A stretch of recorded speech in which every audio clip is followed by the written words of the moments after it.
murabahah adalah perjanjian jual beli antara bank dengan nasabah.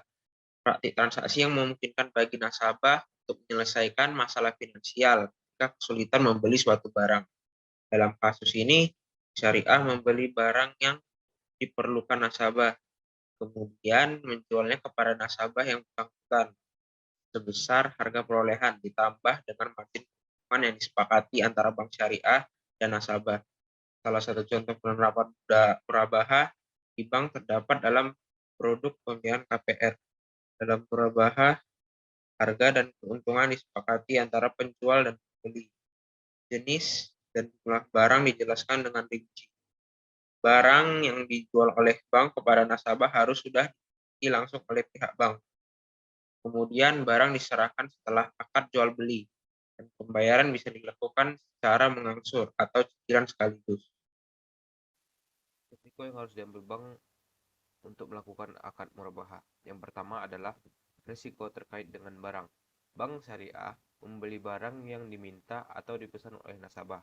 Tentu saja bank harus menanggung risiko jika ada kehilangan dan kerusakan pada barang-barang tersebut dari saat pembelian sampai diserahkan kepada nasabah.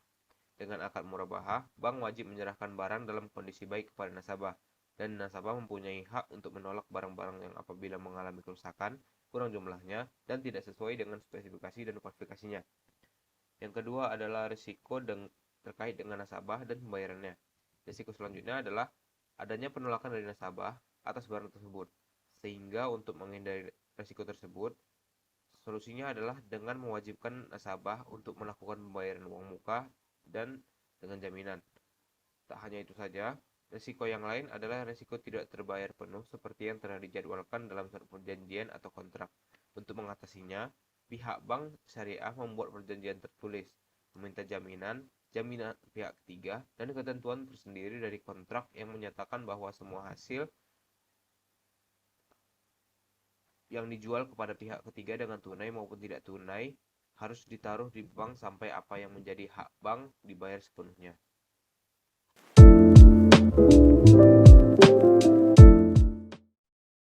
Selanjutnya ialah pengertian musyarakah. Musyarakah adalah kerjasama antara dua pihak yang saling memberikan kontribusi berupa dana untuk membangun sebuah usaha dengan keuntungan dan resiko yang akan ditanggung bersama sesuai kesepakatan. Lalu, apa bedanya dengan akad musyarakah mutanakisah? Musyarakah mutanakisah adalah kerjasama beberapa pihak terdapat terhadap kepemilikan suatu aset namun dengan besaran keuntungan yang berbeda satu sama lain. Hal ini disebabkan oleh diperbolehkannya kepemilikan aset yang lebih besar dari pihak lain sehingga nilai keuntungan yang didapat lebih besar. Terdapat perbedaan musyarakah dan mudharabah. Yang pertama, kedua pihak merupakan pemilik modal. Di mudharabah, pihak pertama adalah pemilik modal, sedangkan pihak kedua adalah pengelola modal. Di musyarakah, kerugian akan ditanggung bersama sesuai jumlah kontribusi dan kesepakatan. Di mudharabah, pemilik dana akan menanggung kerugian yang tidak disebabkan oleh pengelola. Yang ketiga, di dalam musyarakah, pemilik modal dapat terlibat dalam pengelolaan bisnis sesuai kesepakatan bersama. Di dalam mudharabah, pemilik modal tidak ikut serta dalam pengelolaan bisnis. Yang keempat, di dalam musyarakah, aset merupakan milik bersama kedua mitra usaha. Di mudharabah, aset merupakan pemilik modal. Yang kelima, di dalam musyarakah, modal dapat berupa uang atau harta benda yang dapat dinilai dengan uang. Di mudharabah, jenis modal hanya uang tunai. Dalam yang terakhir, di dalam musyarakah, keuntungan akan dibagi menurut kontribusi dan kesepakatan. Di dalam mudharabah, modal akan dikembalikan oleh pengelola kepada pemilik modal dan keuntungan akan dibagi sesuai kesepakatan. Saya akan menjelaskan tentang jenis-jenis akad musyarakah dan contoh akad musyarakah. Jadi jenis-jenisnya itu terdapat dua, yaitu syirka ukut dan syirka amlak. Syirka ukut itu adalah perjanjian antara dua atau lebih pihak yang ingin menggabungkan hartanya secara bersamaan untuk mendirikan suatu bisnis. Dan syirka ini akan terbagi menjadi 3. Yang pertama itu al-inan, yang kedua itu syirka amal atau syirka abdan, dan ketiga itu mufawadah.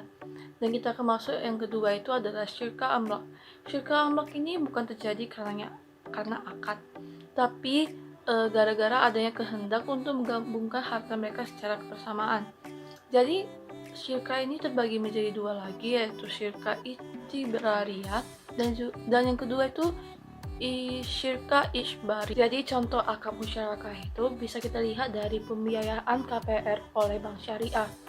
Jadi unsur musyarakahnya itu lihat dari penggabungan modal bank dengan modal nasabah untuk membeli suatu bangunan atau rumah dari developer. Jadi bank akan mendapatkan nisbahnya dari sewa yang dibayar oleh nasabah tiap bulan. Kredit pemilikan rumah atau KPR adalah cara pembayaran alternatif bagi siapapun yang ingin memiliki hunian sendiri. Dengan kata lain, arti KPR adalah kredit yang diberikan kepada pembeli rumah untuk mencicil rumah. Kredit pemilikan rumah atau KPR adalah produk pembiayaan atau pinjaman yang diberikan kepada pembeli rumah dengan skema pembiayaan sampai dengan persentase tertentu dari harga rumah atau properti. KPR di Indonesia hingga saat ini masih disediakan oleh perbankan, meskipun sudah ada beberapa perusahaan pembiayaan atau leasing yang juga menyalurkan pembiayaan dari lembaga sekunder pembiayaan perumahan. Jenis-jenis KPR. Yang pertama KPR subsidi. KPRS adalah kredit perumahan pemilikan rumah subsidi untuk orang berpenghasilan rendah. Subsidi ini berupa pengurangan bunga atau uang booking. Yang kedua KPR syariah. Secara umum KPR syariah tidak jauh beda dengan KPR standar. Namun jenis KPR ini menggunakan prinsip syariah Islam. KPR syariah ini tidak menggunakan bunga, namun sistem bagi hasil atau nisbah. Keuntungan dari jenis syariah pada KPR adalah cicilan yang tetap karena tidak menerapkan sistem bunga. Yang ketiga, KPR refinancing. Refinancing pada jenis KPR adalah pilihan bagi yang sudah kesusahan untuk membayar cicilan KPR yang sedang berjalan. Melalui KPR refinancing, Anda dapat memindahkan sisa KPR ke bank lain sehingga pengguna dapat menegosiasi ulang bunga KPR. Materi selanjutnya akan dibacakan oleh rekan saya. Baik, terima kasih. Selanjutnya saya akan menjelaskan syarat pengajuan KPR. Jadi syarat pertama itu harus merupakan warga negara Indonesia. Ini merupakan syarat paling utama untuk membuat KPR. Lalu kedua, batas usia pengajuan. Adapun batas usia pengajuan minimal 18 sampai dengan 21 tahun dan maksimal 55 sampai dengan 65 tahun. Lalu ada bukti penghasilan. KPR itu adalah sesuatu yang harus dibayar secara rutin sehingga pihak bank harus mendapatkan kepercayaan dengan meliputi bukti penghasilan, yaitu slip gaji yang merupakan keterangan penghasilan.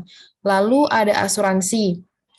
Asuransi setiap bank tentunya memiliki kebijakan berbeda-beda, namun beberapa memiliki syarat lebih. Contohnya adalah asuransi, karena dibutuhkan untuk syarat KPR di bank-bank tertentu. Lalu ada persyaratan dokumen.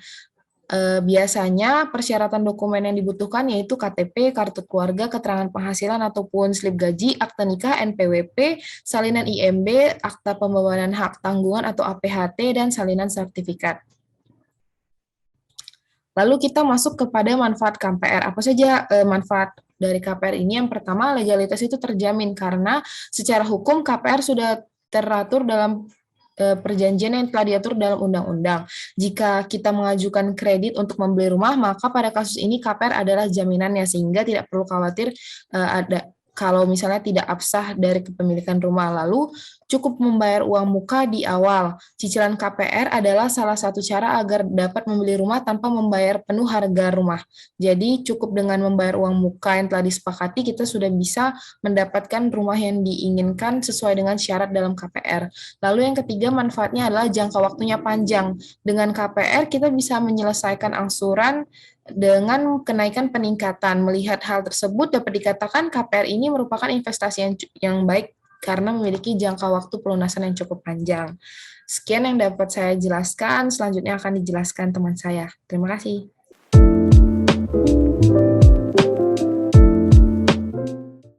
Sebelum melakukan permohonan pembiayaan kepada Bank Sumut Syariah, ada hal-hal yang harus diperhatikan.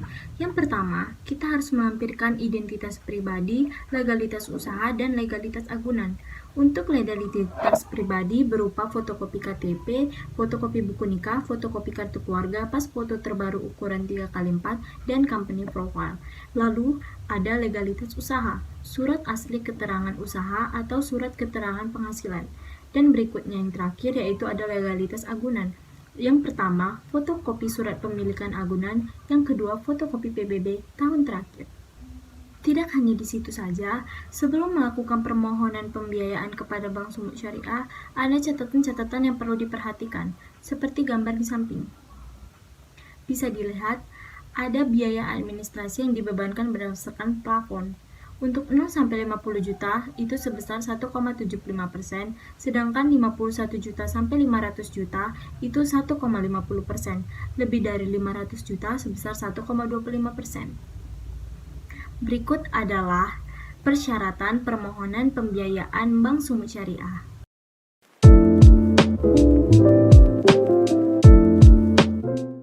Tentang tabel musyarakah dan murabahah dari Bank Sumut yang kami terima.